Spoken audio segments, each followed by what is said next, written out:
안녕하세요. 환경에너지공학 4주차 실습을 시작하겠습니다. 먼저 연력학 제1법칙과 그에 관한 연습 문제를 풀어보도록 하겠습니다. 먼저 에너지의 종류에 대해 배워보겠습니다. 에너지는 5가지로 나뉘며 먼저 내부 에너지, 위치 에너지, 운동 에너지가 있습니다. 내부 에너지는 말 그대로 물체의 내부에 존재하는 에너지로 외부의 힘에 의한 위치 에너지나 운동 에너지를 제외하고 그 물질을 구성하는 분자나 원자의 운동 에너지, 회전 에너지, 진동 에너지 등을 말합니다. 그리고 물체의 위치에 따라 결정되는 위치 에너지와 물체의 운동 상태에 따라 결정되는 운동 에너지가 있습니다. 이 세 개의 에너지는 저장이 가능한 에너지의 형태입니다. 이 세 개를 제외한 나머지 2개의 에너지는 열과 일이 있으며 이 2개는 에너지지만 저장이 불가능하며 개 사이에서 에너지를 전달하는 역할을 하는 에너지입니다. 연력학 제1법칙에 들어가기 전에 지금의 정의 이전의 연력학 정의 및 에너지 보존 법칙에 대해 설명해 드리겠습니다. 먼저 왼쪽을 보시면 물체를 F만큼의 힘으로 밀 때 거리 L만큼 밀려나는 경우입니다. 이것을 수식으로 표현해 보자면 dw1은 물체의 질량과 가속도 그리고 변화된 거리의 곱으로 나타낼 수 있습니다. 여기서 가속도 A는 속도 나누기 시간으로 바꿔서 나타낼 수 있으므로 A를 시간분의 속도로 나타낼 수 있고 여기 du와 dl의 자리를 한번 바꿔보면은 이렇게 나타낼 수 있습니다. 근데 이게 지금 시간분의 거리이므로 얘를 속도로 나타낼 수 있기 때문에 이렇게도 나타낼 수 있습니다. 이것을 적분해 보면은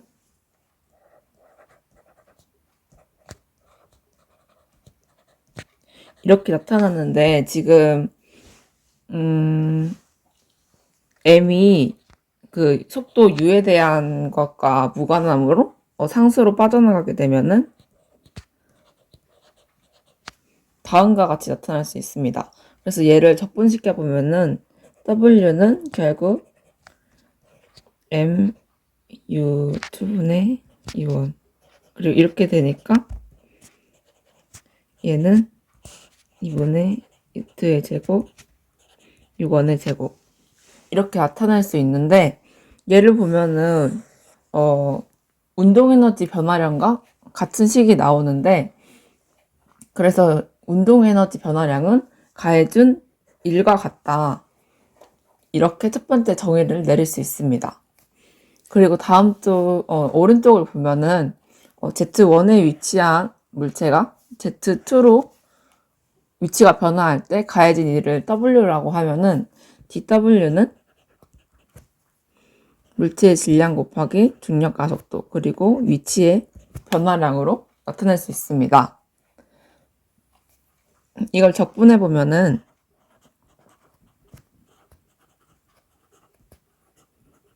이렇게 나타낼 수 있는데 여기서 물체의 질량인 m과 중력 가속도 g는 Z에 대한 함수와 무관함으로 상수로 빠져나와서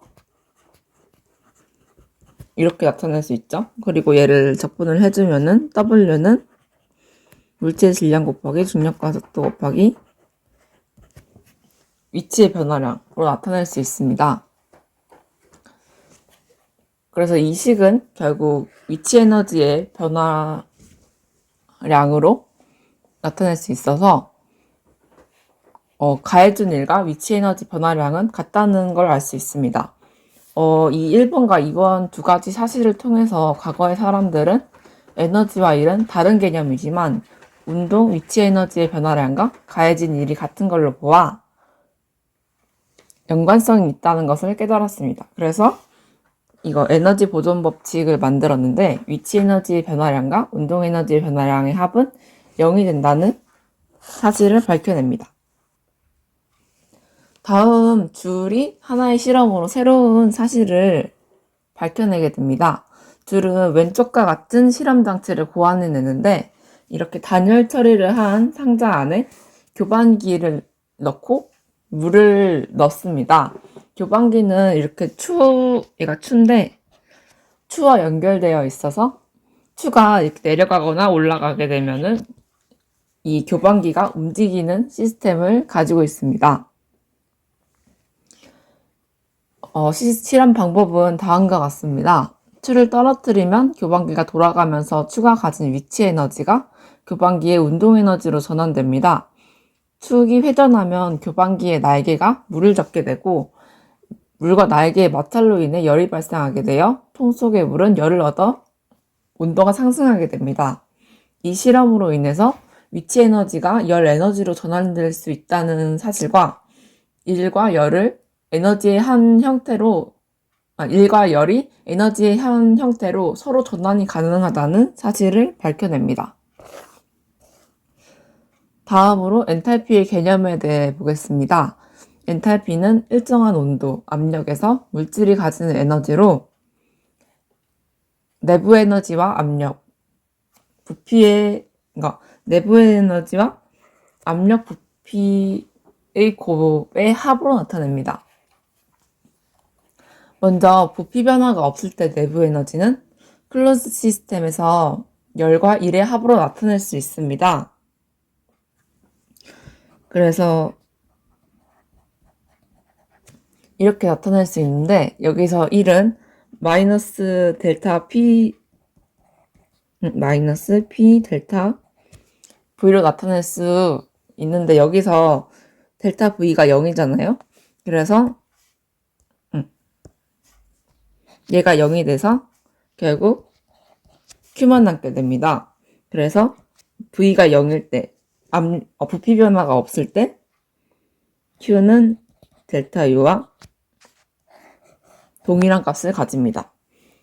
반면 여기서 압력 변화가 없을 때는 H는 여기 위에서 말했듯이 내부 에너지 변화량과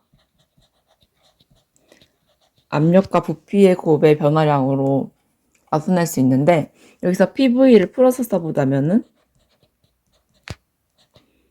P가 먼저 한번 앞으로 나오고 이렇게 나타낼 수 있습니다. 그리고 내부 에너지 변화량은 클로즈 시스템에서 Q와 W의 합으로 나타낼 수 있으므로 이렇게 나타낼 수 있고 근데 다시 W를 다르게 표현하면은 마이너스 P 델타 V로 나타낼 수 있죠. 그래서 이렇게 나타내면은 결국 얘가 지워지게 되고 그리고 저희가 델타 P가 0이라 그랬잖아요. 그래서 얘도 0으로 돼서 결국 Q만 남습니다. 그래서 부피 변화가 없을 때는 Q는 엔탈피 변화량과 같다. 이렇게 나타낼 수 있습니다. 다음으로 클로즈 시스템과 오픈 시스템에서의 일의 정의에 대해 알아보도록 하겠습니다. 클로즈 시스템에서는 내부 에너지 변화량은 Q와 W로 이렇게 나타낼 수 있고 오픈 시스템에서는 좀 다르게 나타나는데 먼저 내부 에너지 변화량은 Q와 W로 나타난다는 것은 동일합니다. 근데 여기서 W는 shift work와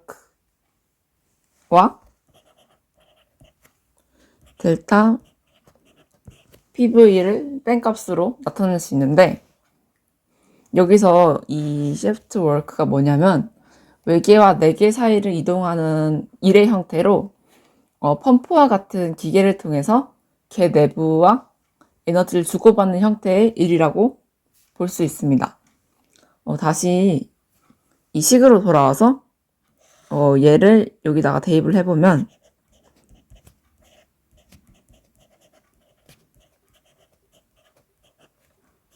이렇게 나타낼 수 있는데 이 마이너스를 좌변으로 옮기면 이렇게 되고 결국 얘는 엔탈피의 변화량과 같죠? 그래서 엔탈피 변화량은 이렇게 나타낼 수 있습니다. 오픈 시스템에서. 그리고 마지막으로 비열에 관해서 알아보도록 하겠습니다. 비열이란 어떤 물질 1g의 온도를 1도씨 올리는 데 필요한 열량으로 열용량 계수라고도 합니다. 단위로는 칼로리 퍼 그램 도씨, 그리고 줄 퍼 그램 도씨로 나타낼 수 있고, 그람이 몰로도 나타낼 수 있습니다. 그리고 종류로는 정적 비열인 CV와 정합 비열인 CP가 있습니다. 비열은 오른쪽 박스와 같이 C는 DT분의 DQ 꺽쇠로 나타낼 수 있는데,